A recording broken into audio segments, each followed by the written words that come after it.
Alright, so this is a just review of adding and subtracting decimals. You probably did this last year. If you didn't, it's okay, because I'll also just go through it with you. The number one most important thing is line up the decimals, okay? And what do I mean by that? Okay, so I want you to think about this like if it was money. Okay, so I'm going to draw a, this is going to be a dollar bill. Okay, and let's see, there's a guy on the dollar bill. He's a happy face guy now. Okay, so I'm actually going to have two of these dollar bills with two happy face guys. Okay, and then I'm going to add to that, let's see, a penny. Okay, so my number sentence is $2 plus 1 penny. Okay, and I think you know that that's $2.01. Okay, but let's think about what that really looks like. Okay, so this $2 is, just 2, and this penny is 1 cent. Okay, so $2.01. Okay, so if I just put my $2 and my 1, just like that, well, what's 2 plus 1? Well, that's going to be 3. And does this look like 3? No, this looks like $2.01.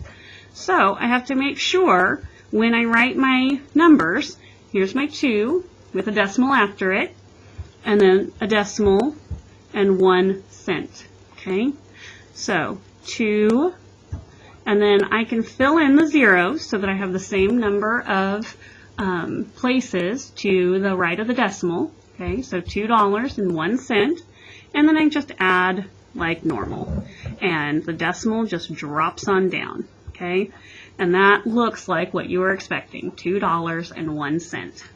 So anytime you're adding or subtracting decimals, if you will just line up the decimals, you're going to come up with a correct answer. The number 2 thing to remember is to add zeros to the, and then this is the left, so this is the right, to the right of the decimal if needed. Okay, let's talk about, so I just did that here, right? I added these 2 zeros. I had 2 with no zeros, and then I put a 2 and then a decimal, and then I added 2 zeros, so I'd have the same number of places to the right. Okay, so I can also do that with my subtraction. Okay, so let's say I had $2 minus a penny. Okay, well, I think if you have $2 and you take away 1 penny, you should have $1.99 left, right? Well, if I have 2 minus 0.01, 2 minus 1/100, or $2 minus a penny, okay, I don't have anything above my 1 to subtract from. So this is where I add those 2 zeros, okay, and now I subtract like I normally would. So 0 minus 1, you can't do that. There's a bigger number on the bottom. I have to borrow. You guys know I like to look at this as 20. So 1 less than 20 is 19, and that gives me the 1 I need for the 0 to become a 10. 10 minus 1 is 9. 9 minus 0 is 9. 1 minus 0 is 1, and then I just drop the decimal down. And then I have 1 and 99 hundredths, or $1.99. So there are 2 examples for you for adding and subtracting decimals. And I actually want you to go ahead and turn the page. And on the back, we're just going to do a couple of sample problems just to make sure that we've got this. Okay, so I'm going to do 13 and 89 hundredths plus 5 and 3 thousandths. Okay, so I purposefully wrote my number sentence across, so I'd have to really think about lining things up here. Okay, so I'm going to start with my top number, 13 and 89 hundredths. Okay, and then I've got 5. Okay, see how I put the 5, which is in the ones place, directly under the 3. And then I've got 3 thousandths. Okay, so it used to be that I always lined my numbers up to the right, right? And so I used to be able to just do like this, okay? But this doesn't line my decimal up correctly, so that's not what I'm going to do. There's nothing above the 3 here, and I am adding, so I can put a 0 to hold that place and to have the same number of digits to the right of the decimal.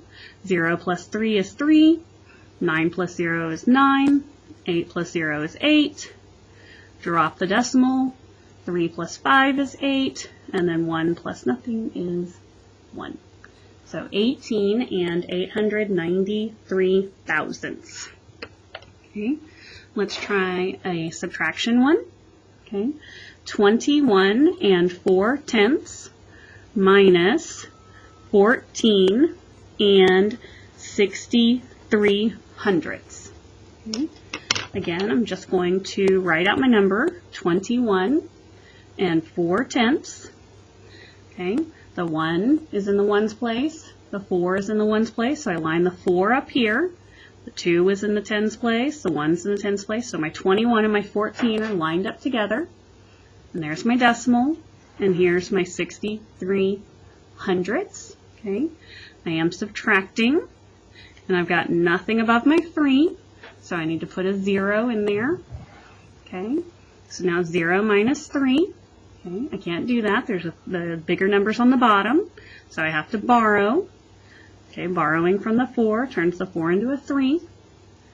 And now the 0 is a 10. 10 minus 3 is 7. Okay, 3 minus 6. I can't do that. Bigger number on the bottom, so I have to borrow. Borrowing from the 1 turns it into a 0. And now my 3 is a 13. 13 minus 6 is 7. Okay, here's my decimal, so I drop it down. 0 minus 4. I can't do it. There's a bigger number on the bottom, so I have to borrow. Borrowing from the 2 to make it into a 1. And now my 0 becomes a 10. 10 minus 4 is 6. And then 1 minus 1 is 0, but I don't even have to put that there. My answer is 6 and 77 hundredths. And if you think about it, if you kind of round these numbers, let's see, 13 and 89 hundredths is almost 14, right? And 5 and 3 thousandths is really close to just being 5. Well, what's 14 plus 5? Okay, 14 plus 5 is 19. Look at my answer. 18 and 893 thousandths, that's almost 19. So does that seem reasonable? Yes. Okay, here, 21 and 4 tenths, that's almost 21. It's pretty close to 21. Okay, 14 and 63 hundredths is close to 15. So what's 21 minus 15? Okay, 11 minus 5 is 6. 1 minus 1 is 0. Okay, so 6 and 77 hundredths. It's closer to 7, but it's pretty similar, right? I'm pretty close. So if you ever get confused with your decimals, double check by rounding them to nice whole numbers, and then see if your answer is pretty close. All right, that is your review.